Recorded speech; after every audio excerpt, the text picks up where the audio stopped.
Cette partie est consacrée à la période des conquêtes, qu'on va qualifier d'arabe ou d'islamique ou de musulmane ou d'arabo-musulmane, et que je vais de préférence qualifier sous le nom de conquête médinoise, car c'est en lien avec la fondation de la cité-État de Médine que se produit cette expansion politico-militaire, d'abord sur une partie de l'Arabie, et ensuite, assez rapidement, sur le sud du diocèse d'Orient, la Syrie romaine, et une partie de l'Irak sassanide, avant d'entraîner l'effondrement de l'Empire sassanide et d'une bonne partie des provinces de l'Empire romain, y compris l'Égypte et le nord de la Syrie. Médinoise en référence à la cité de Médine, fondée en l'an 622, selon toute probabilité, à 1 ou 2 ans près, possiblement, l'an 1 de l'ère utilisée ensuite par le califat arabo-musulman, qu'il détermine comme étant l'ère de l'Hégire, Hijra, l'émigration du prophète de la Mecque vers Médine. C'est vraiment un mouvement politique lié à l'oasis de Yathrib, à la cité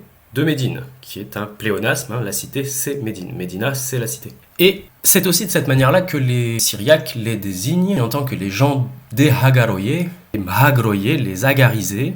Hagar pour eux correspond probablement à la partie de l'Arabie du Nord-Ouest qu'on appelle dans les sources grecques la Palmeraie. Un mouvement politique fondé autour de l'oasis de Yathrib et d'autres oasis satellites, avec des tribus arabo-bédouines auxiliaires, les Arabes, et c'est cette entité politique qui conquiert une bonne partie du Moyen-Orient de manière assez fulgurante pendant toute la décennie des années 630 et au début de la décennie des années 640. Or, cette conquête s'inscrit dans le prolongement immédiat d'une grande guerre mondiale entre les deux grands empires de l'époque, l'Empire sassanide et l'Empire romain, qui était dans une situation de relative calme pendant le dernier tiers du VIe siècle, situation donc qui se transforme en un conflit ouvert, une guerre froide qui se transforme en guerre chaude pendant une trentaine d'années et qui conduit pratiquement à l'effacement de l'Empire romain d'Orient sous la pression de l'Empire sassanide avant qu'un dernier retournement d'événements conduise en 628 à l'effondrement de l'Empire sassanide et à la victoire finale de l'Empire romain. Un moment politico-militaire fondamental pour cette histoire puisqu'il est contemporain de la toute première histoire de la cité médinoise et qu'un certain nombre de ces développements sont parallèles à l'histoire tardivement écrite de la cité médinoise. Dans la mesure où notamment il confronte un empire de religion officielle chrétienne, avec un empereur dont on a vu qu'il avait une politique de réconciliation de l'église chalcédonienne officielle romaine avec le monophysisme très largement implanté en Syrie, en Égypte et en Arménie, contre un empire qui n'est pas chrétien, avec une phraséologie des croyants contre les impies, qui est probablement celle aussi des Sassanides de l'autre côté. On voit ici un Khosrow Ier à la chasse sur ses plaques métalliques, de métal précieux en général d'argent, ici un peu doré, ou parfois de cuivre seulement, car on mangeait dans de la vaisselle de métal dans la religion mazdéenne, et ce qui est exactement un point de fixation de l'opposition que les arabo-musulmans auront à l'égard des traditions persanes zoroastriennes. La tradition musulmane, on ne mange que dans de l'argile. Et Justinien, dans cette magnifique mosaïque de Ravenne du milieu du VIe siècle, donc Justinien, l'empereur romain contemporain de Khosrow Ier. Et sur ce manuscrit de l'Ancien Testament, nous avons donc des représentations donc de Josué, le général conquérant de Canaan, au nom des Israélites, le chef des Israélites conquérant de Canaan, et ce qui nous donne un peu une idée de la représentation de comment les généraux romains d'Orient étaient vêtus en cette fin de VIe siècle, et de même donc, le comportement d'un roi dépeint comme un despote, mais qui pourrait très bien être le roi byzantin dans son costume, et donc ici on a vraiment une représentation de la cour byzantine, projetée évidemment sur la période biblique, ce qui nous donne un peu une idée de l'environnement de cette dernière grande guerre de l'Antiquité tardive. La chronologie, après le renversement en 610 de l'usurpateur Phocas par le fils du gouverneur d'Afrique, le gouverneur de la Tunisie, Héraclius peine pendant un certain temps à rétablir la situation, et puis en 622, il va lancer un certain nombre d'expéditions, et 622, c'est l'an 1 de l'Hégire. Ce n'est pas forcément un hasard. Une mobilisation générale qui va se concentrer justement dans cette lutte du christianisme contre le paganisme zoroastrien. Héraclius l'emporte en 628 en contournant l'Empire sassanide par l'Arménie et l'Azerbaïdjan, et il marche vers le nord de l'Irak, et Khosrow II est assassiné dans son palais, remplacé par son fils.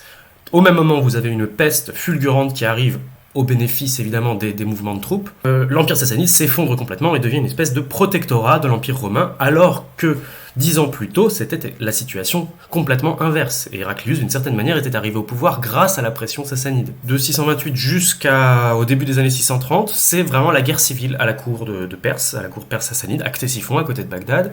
Et les grandes familles perses et parthes, les grandes familles aristocratiques, se font une guerre terrible, certains renversant les Sassanides, d'autres plaçant leur candidat fantoche de la famille sassanide au pouvoir. Une situation extrêmement complexe qu'on ne maîtrise pas nécessairement très bien, puisque l'historiographie sassanide s'arrête très peu de temps après, et que l'historiographie arabo-musulmane, qui en reprend certains éléments, ne maîtrise pas toutes les subtilités. Donc Héraclius, à ce moment-là, jouit d'une propagande extrêmement favorable, avec notamment des récits de sa victoire, d'une victoire qui est considérée comme une victoire pratiquement messianique. Il se présente comme un nouveau Constantin, comme un nouvel Alexandre. On a une légende d'Alexandre qui va être amendée à cette époque-là pour évoquer une dernière grande bataille contre le paganisme. Il va recevoir l'alliance notamment des Turcs qui vont prendre à revers les Sassanides à cette époque-là, qui va être intégré dans cette légende d'Alexandre. Et l'élément symbolique, c'est que Khosrow, en ayant voulu créer une religion chrétienne officielle de l'Empire sassanide, avait transporté la croix de Jérusalem jusqu'à Ctésiphon pour en faire sa nouvelle capitale religieuse. Héraclius, symboliquement, rapporte la croix à Jérusalem, ce qui lui permet de se propulser comme roi eschatologique, annonciateur donc du rétablissement de l'ordre divin.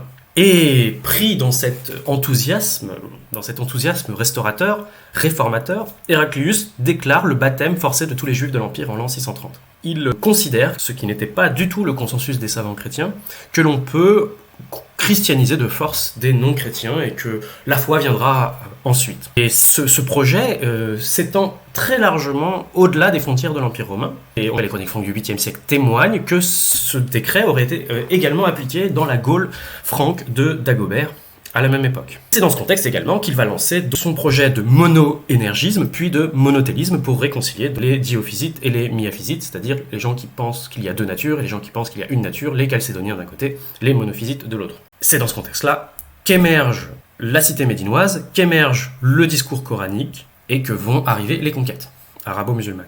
Et voilà ce que donne la chronologie arabo-musulmane traditionnelle en parallèle. On a Muhammad, dont le nom veut dire qu'il est loué, fils de Abdullah, ça veut dire serviteur de Dieu, en grec c'est Théodule, et qui, aux alentours de 610, une dizaine d'années avant la fondation de la cité médinoise, rapporte-t-on, 2 siècles plus tard, aurait reçu des révélations divines, des révélations textuelles divines, et dans un milieu complètement païen, prétend-on, il aurait tenté donc de convertir ses compatriotes de la Mecque. En 622, donc chassé par les autorités païennes de la Mecque pour son discours missionnaire, apostolique, c'est le titre qu'il va recevoir à la fin du 7e siècle, l'apôtre de Dieu, bien avant d'être nommé prophète de Dieu, il sera nommé apôtre de Dieu, Rasoul Allah. Il est censé partir à ce moment-là à Yathrib, fonder cette nouvelle cité, invité par une coalition de tribus juives et de tribus non juives. C'est là la question qui se pose, qui sont ces tribus non juives qu'on va appeler les Ansar, les auxiliaires ou les assistants. Au début, la direction de prière, d'après la tradition, est Jérusalem. Et puis, assez rapidement, on va changer de direction de prière et on passe à une direction de prière en direction de la Mecque. Ce qui, pour Médine, qui est entre Jérusalem et la Mecque, correspond à un retournement complet de la direction de prière qu'on appelle la Qibla. Puis, donc, il y a un certain nombre de batailles, la bataille de Badr, qui est la bataille qui permet justement à la cité médinoise d'assurer sa sécurité par rapport aux Mécois, en 625. Et finalement, vous avez ce qu'on appelle l'ouverture de la Mecque, la conquête de la Mecque par la cité médinoise, et la conversion, ou la soumission des élites de la Mecque à la religion officielle de l'État médinois. Mort du prophète en 632, et la succession d'un de ses premiers compagnons, Abou Bakr, d'une autre famille, donc de cette coalition de grandes familles, de cette alliance bourgeoise de la Mecque qu'on appelle les Quraysh. Abou Bakr est élu successeur, c'est le titre qu'il aura ensuite, le successeur, qui se dit en arabe Khalifa, le Khalifa de l'apôtre de Dieu, Khalifa Rasulallah. Et c'est sous Abou Bakr que l'essentiel des opérations militaires contre l'Empire romain et l'Empire sassanide vont avoir lieu. On a un certain nombre de conflits d'abord en péninsule arabique, pour soumettre les ethnies ou les provinces de la péninsule arabique qui s'étaient alliées à la cité médinoise sous Mohammed et qui ne reconnaissent plus ou n'ont jamais vraiment reconnu l'autorité de Médine et qui parfois ont leur propre projet prophétique correspondant à leur propre organisation ethnique et tribale locale. En tout cas, c'est comme ça que ça nous est rapporté dans les sources du 8e et du 9e siècle. Dans le prolongement de ces expéditions, une partie de la Syrie, du sud de la Syrie, la province d'Arabie, une partie de la Palestine vont être conquis.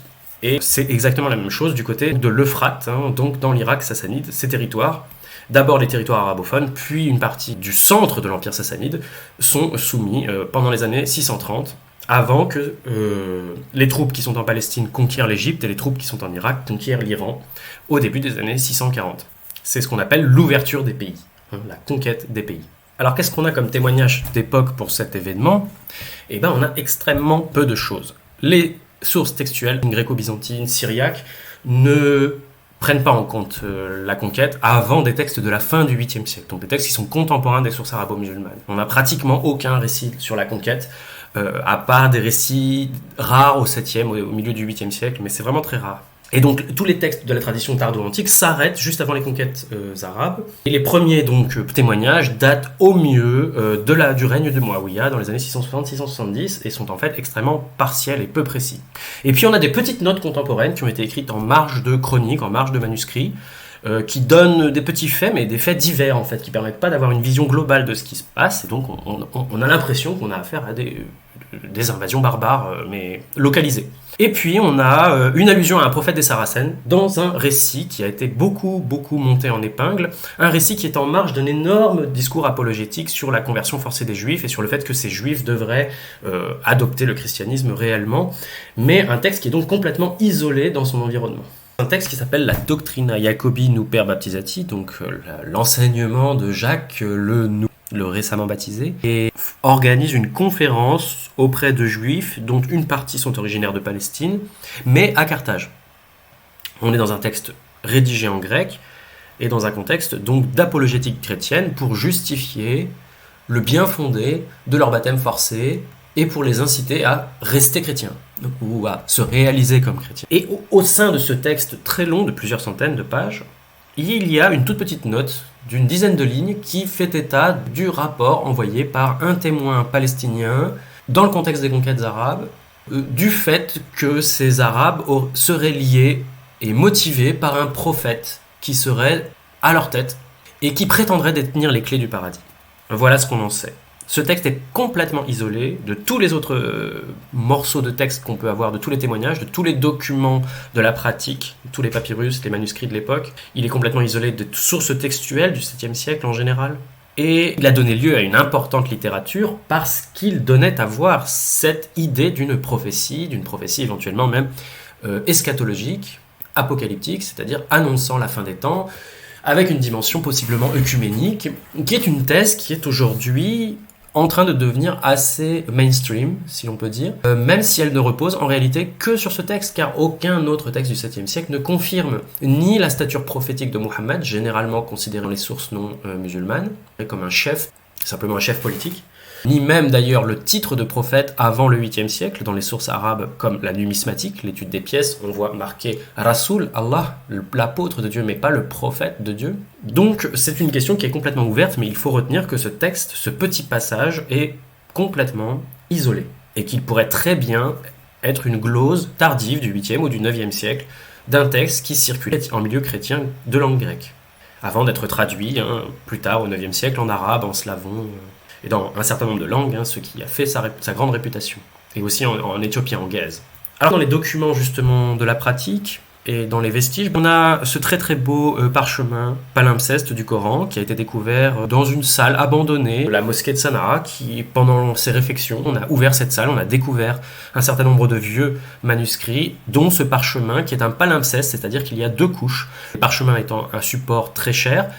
La première couche a été effacée pour supporter une nouvelle rédaction du Coran. Donc on a deux Corans l'un sur l'autre, ce qui donne à voir deux étapes de la graphie arabe et aussi de la langue standard arabe, puisque la langue standard du Coran a un tout petit peu évolué, même si ça donne aussi à voir le fait que les éléments du Coran, peut-être pas dans son organisation finale, peut-être pas à 100%, mais les éléments principaux étaient là et que le texte est resté quand même extrêmement stable en dépit de quelques variantes orthographiques.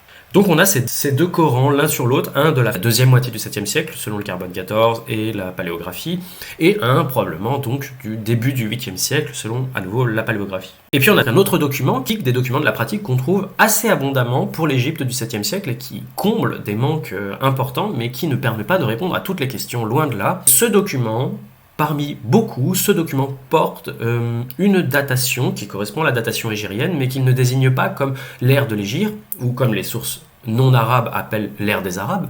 Il le désigne comme étant l'ère de la juridiction des croyants, Qadat al-Mu'minin. Ce qui donne lieu à diverses interprétations, mais qui doit en tout cas nous permettre de comprendre que la communauté médinoise, que les Arabes agarisés, c'est-à-dire affiliés à Médine, se considéraient comme des croyants. On voit ici al-Mu'minin. Ça n'est pas propre à leur religion. Tous les membres des religions se désignent comme ça. Les nestoriens se désignent comme les croyants, par opposition aux jacobites, aux juifs, etc. Les jacobites, c'est-à-dire les monophysites, se désignent eux aussi comme croyants, ne se désignent pas comme jacobites, par rapport aux nestoriens, aux juifs, etc. C'est donc un comportement parfaitement normal, qui ne permet pas de savoir comment ils identifiaient leur communauté confessionnelle et quel était le contenu de cette communauté confessionnelle. Même si on a voulu voir dans cette idée de croyant, à nouveau, une idée de monothéisme œcuménique, qui se serait précisée à la fin du 7e et début du 8e siècle. Et c'est dans ce paradigme que je vais inscrire cette partie de la conférence, évidemment. Donc voilà, on est au sortir donc de cette phase de prophétie, de ce chat d'une aiguille dans lequel on a une totale absence de source alors que tout se passe à ce moment-là. Fin du règne de Khosrow II, règne d'Héraclius, Héraclius battu en Syrie, la cité médinoise qui est la capitale de ce nouvel empire qui contrôle la Syrie, l'Irak et plus loin donc l'Iran et l'Égypte. Pendant cette phase des conquêtes arabes où on commence à avoir des tout premiers documents de l'Hégire, où on sait probablement que c'est la compilation des sourates du Coran, puisqu'on a des premiers Corans qui datent de cette période-là, après le 1, la première guerre civile, donc de l'époque de Muawiyah, le premier calife omeyyade, qui était le gouverneur de Syrie. Et nous allons aller jusqu'à la fixation du dogme arabo-musulman tel qu'on le trouve inscrit sur le Dôme du Rocher, qui est un monument politico-religieux fondateur de l'émirat marouani dans la deuxième phase de la dynastie omeyyade, à partir des années 680-690. Ici, on a un papyrus très connu qui date de l'an 643, parce qu'il est daté de l'an 22, sans précision de l'an 22 de quoi. Il est de l'an 22. Et c'est ce que nous disent les documents administratifs. On voit que ce document est bilingue. Ce sont des réquisitions, souvent des documents qui demandent des réquisitions de matériel, d'hommes, éventuellement d'argent, de nourriture, de blé. Et ici, on a un reçu bilingue, en grec, la langue administrative de l'Égypte, et en arabe, la langue administrative des conquérants, des Médinois. Cette nouvelle ère est une décision politique administrative dont on n'a pas de preuves avant l'an 22 et qui probablement en fait date peut-être de cette époque-là, de la toute fin des années 10 ou du début des années 20, dans la mesure où ça correspond avec ce que nous donne l'historiographie arabo-musulmane. Ce serait le calife Omar qui en aurait pris la décision quelque temps après avoir succédé. Le calife Omar est le deuxième calife, il a succédé en 634, donc dans les années 12, 13, 14, et donc peut-être entre 15 et 20 de l'Hégire. Cette décision a été prise d'instaurer un nouveau calendrier politique. Ce qui n'a rien d'extraordinaire. On a dans le Moyen-Orient un grand nombre de calendriers. Et donc il y a forcément une idée de créer un calendrier politique pour son institution, mais de là à la considérer comme le seul calendrier valable pour toutes les autres communautés, dans cette perspective œcuménique, il y a un pas qu'il ne faut pas franchir. Donc en Syrie, par exemple, on mesurait le temps depuis la fondation de l'Empire d'Alexandre. En réalité, pas depuis la fondation de l'Empire d'Alexandre, ni depuis la mort d'Alexandre, ce qui aurait pu être des dates bien connues, mais depuis un des accords de paix entre les diadoques, depuis 311 avant notre ère. Donc ça, c'est l'ère hellénistique, qu'on utilise en Syrie et dans la communauté syriaque. Mais on utilisait aussi l'ère de la province d'Antioche. En Arabie, on utilise de manière très très constante l'ère de la fondation de la province romaine, la province d'Arabie, le sud de la Syrie, la Jordanie actuelle. 106 de notre ère. En Irak, on comptait en ère des rois sassanides. Donc à chaque nouveau roi, on recommençait une nouvelle ère. À Himyar, il y avait une année de la fondation du royaume, au 1er siècle, avant notre ère. Bien avant l'unification du Yémen, sous contrôle de Himyar, il y avait la fondation du royaume. Et on trouve également régulièrement en Égypte et en Palestine le système des indictions byzantines qui recommence tous les 15 ans. Des datations relatives, les indictions ne sont pas numérotées elles-mêmes, donc on ne sait pas toujours à quelle année on est, il faut croiser avec une autre date quand c'est possible. Voici le document donc qui nous indique qu'on est en l'an 44 de la juridiction des croyants, la Qadat al-Mu'minun. Et plus ou moins la première attestation de cette conception des croyants, et elle est contemporaine de l'irruption du concept de Amir al-Mu'minin, le commandeur des croyants, qui bien avant d'être khalifa, désigne le chef de la communauté, le chef de la Ummah, U2MA, le dirigeant politique suprême de l'émirat de Médine.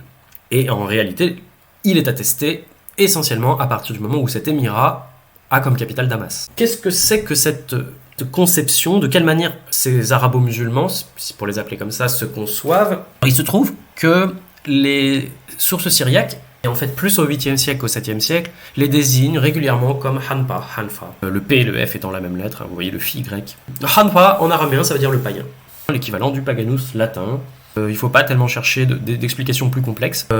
Et il se trouve qu'il y a un cognat dans la langue arabe coranique qui est Hanif, ou Hanifa quand on est à l'accusatif, et Hunafa au pluriel, régulier de Hanif, et qui désigne quelque chose de parfaitement positif, l'inverse de la notion de païen, qui est celle que l'on considère être la religion de tous ceux qui étaient dans la bonne religion avant l'arrivée de Muhammad, et qui désigne ainsi également la religion d'Abraham. Abraham aurait été un Hanif avant tout. Et il y avait donc des Hanifs en Arabie, des gens qui croyaient en Dieu et en la bonne religion avant l'arrivée de Muhammad. C'est comme ça que la tradition arabo-musulmane, à partir de la fin du 8e siècle et au 9e siècle, considère et interprète le terme Hanif qu'on trouve dans le Coran. Son parallélisme avec le concept de Hanfa qu'on trouve dans les littératures syriaques, notamment pour désigner les arabo-musulmans au 8e siècle, est frappant. Alors, il est possible que les Médinois, confrontés à un discours chrétien ou juif qui les désignait comme des païens, aient revendiqué en fait cette catégorie. Ils les retournaient, un phénomène qu'on retrouve assez régulièrement et qu'on retrouve par exemple chez les Germains non chrétiens qui vont valoriser la même racine, le même concept en fait qui est utilisé par les Germains chrétiens pour désigner les païens, le terme dépréciatif, qui les désigne comme païens. Et dans le Coran, on trouve ces expressions. S'ils disent adopter la voie des juifs et des chrétiens, répond au contraire, la doctrine d'Abraham, le Hanif. Abraham n'était ni juif ni chrétien, mais il était un Hanif soumis à Dieu, s'entend, muslim. Hanifan, musliman.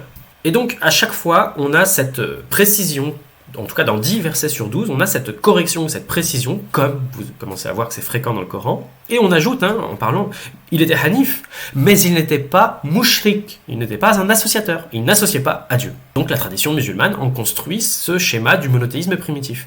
Mais s'il y a eu besoin d'ajouter systématiquement, il n'était pas parmi les associateurs, il n'était pas un mushrik, Hanif est différent de mushrik, c'est bien qu'il y a eu une revendication de cette catégorie païenne avant d'en faire une correction en disant oui, païen certes contre les juifs et les chrétiens, mais pas polythéiste non plus. Et si l'on réfléchit en termes théologiques, c'est parfaitement compréhensible. On peut se proposer l'hypothèse qu'Abraham était considéré justement dans cette rhétorique par les juifs comme un juif et par les chrétiens comme un chrétien, parce qu'ils avaient tendance à rétroprojeter sur les Écritures leur propre confession, puisque pour eux les Écritures annonçaient leur vérité religieuse. Face à ça donc, les adeptes de la religion christo-rahmanienne, les religions médinoises, de la religion mohammedienne, de la religion qu'on trouve dans le Coran, ces adeptes auraient tout simplement décrit qu'Abraham n'était ni juif ni chrétien, il ne pouvait pas l'être et qu'il n'était même pas circoncis. Il s'est circoncis lui-même. Or, il a bien parlé à Dieu, il est bien devenu prophète avant même d'être circoncis, et des millénaires avant que des juifs et des chrétiens existent.